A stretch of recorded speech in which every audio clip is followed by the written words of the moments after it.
Alright, detector talk of the day number 3. I've been thinking about this. People may find this interesting. Now, I showed a similar test. This is not exactly the same exact test. I got that square nail there, and I've got that clad dime, and that square nail is elevated above that clad dime somewhat. Now, this is a fast program, and I'm not pulling any tricks here. This machine is not hitting that square nail, okay? Clearly hitting that dime, but I'm not going to lay this camera down or whatever, this detector, to show you. I got better things to do on my time than to try to BS people. That's the fast program speed 2, okay? Here's DS mono 4.4 kilohertz. You hear anything? Okay. Now I'm going to go back over here. 17 kilohertz. So 17 kilohertz there, we're getting two-way tone. Let's back this machine up to 13 kilohertz. So now we're getting one-way signal in 13 kilohertz. Okay? Now, when I go back over here, here's 7.5. Let's see what it does. 7.5, no tone. Okay, so I'm sweeping this call at 7.5 kilohertz with this machine, okay? Now, we don't hear any audio, do we? But there is something going on inside this detector, okay? There's processing being done inside this detector. When I sweep that square nail on that dime, it's 7.5 kilohertz. But we don't hear it. Unlike the fast program, you know, we get to hear that dime. Okay? Now, if you'll dial back a few years, actually you got to go back quite a few, the Watts V3i machine. It had this feature on it called Correlate. Some of you all may remember that. And what that thing was doing is you would set your threshold for frequency agreement, ID agreement. Let me turn this camera off just for a moment. Alright, got the camera back on. So anyway, this Correlate feature on this V3i made by Watts some years ago had this feature called Correlate. And I used that machine, and I think what it was doing is how each frequency would respond to a detecting scenario. It would yield a different ID. And you could set the parameters for how far out of sync they were for it to be an accepted target, meaning for the machine to give audio. Okay, I get all that, but that's sort of doing this on the back end. So here's where I'm going with this video here. You know, I swept that target at 7.5 kilohertz. We didn't get any signal. That dime didn't give us no signal.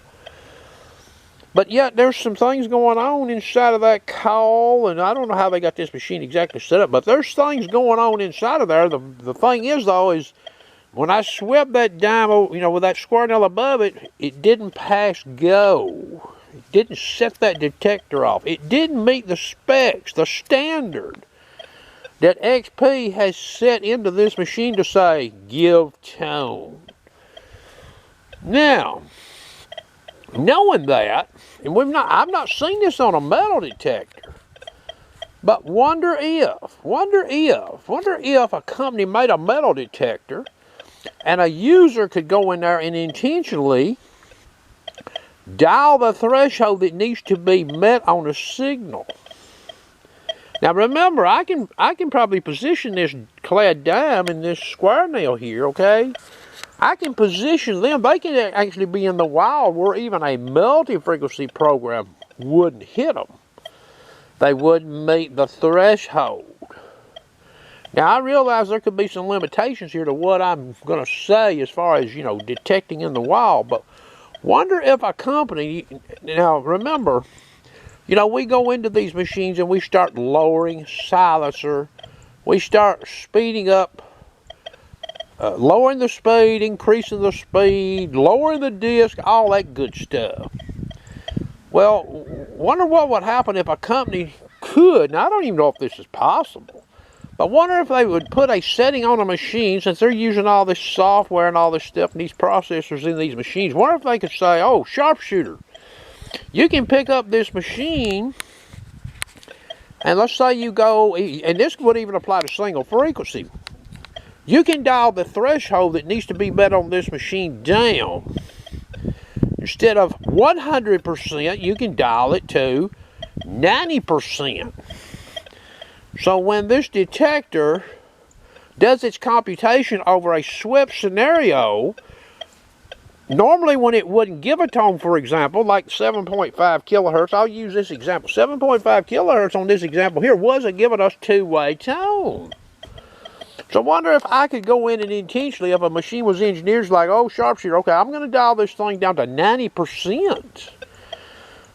Which means the detector is going to give tone at a lower threshold of meeting a certain goal. Intentionally, the user gets to do this. Could I use such a feature like this in the wild? I mean, could I use that feature, for example, where I wasn't getting tone on that diamond 7.5 kilohertz single frequency? Wonder if I dialed down and said, okay, 90% threshold. And I swept over that. Wonder if I got a one-way signal instead. That's better than no signal. Or using multi-frequency. I'm using multi-frequency, and I can get that dime in relation to that square now to where this machine won't give non-ferrous tone. It won't break over the disc. So I could go in there and say, okay, I want to run this machine. For example, I'll just use 95%. I want this machine to sound off if 95% is achieved. Of course, you know, the engineers at these detecting companies, you know, they'd have to work this out. But could this be done? I'm sort of surprised we haven't seen it, because when I sweep this nail and dime here in 7.5 and 4.4 kilohertz, there is something going on inside of this detector. Okay, it's doing something. It's just not yielding, you know, parameters are not met, threshold is not met for this machine to sound off on that dime. So, you know, I'm just putting this out there. I don't know if anything like this could be done. Now, you know, there would be drawbacks to this. You see what I'm saying? There would be drawbacks. Yeah, you would probably dig more iron. But wonder if this was set up like this versus going in and chasing around these silencers setting so much and lowering disc.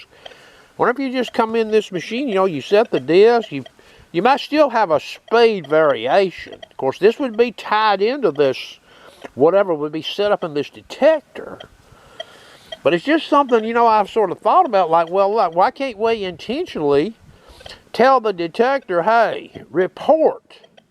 I want you to report if you see this much. See, I don't know what's lacking on this dime and this nail here. When I sweep it with 7.5 kilohertz.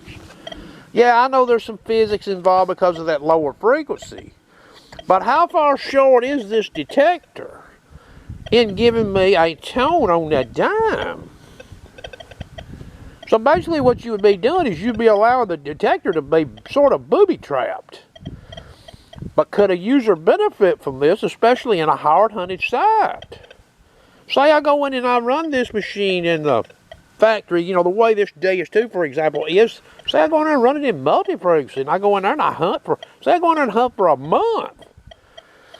And I had this system, and I could say, well, let's just go ahead, 90%. Now, how low would a company want to offer this if it could indeed be done? Well, I don't know the answer to that, but let's just say old sharpshooter can go into the DS2, for example, and say, okay, I only want you to meet 90% of the threshold for you to give me tone. That's how I want to run this machine in this site. Well, could I find any more non-ferrous targets? And how would this actually relate to depth? Now remember, when you would select this, the machine is basically, you know, it's re-indexing itself. So even on a deeper target, remember, a target gets deeper. You see what I'm saying? This could help on that too, maybe. Now, I know there could be limitations of what I'm saying as far as what it could get us, but I've not heard this ever talked about. But we do know when I sweep that diamond head nail right there, even at 7.5 kilohertz on this detector, something electrically is happening. We don't hear the tone, though. So anyway, that's another detector talking of the day. I hope you enjoyed.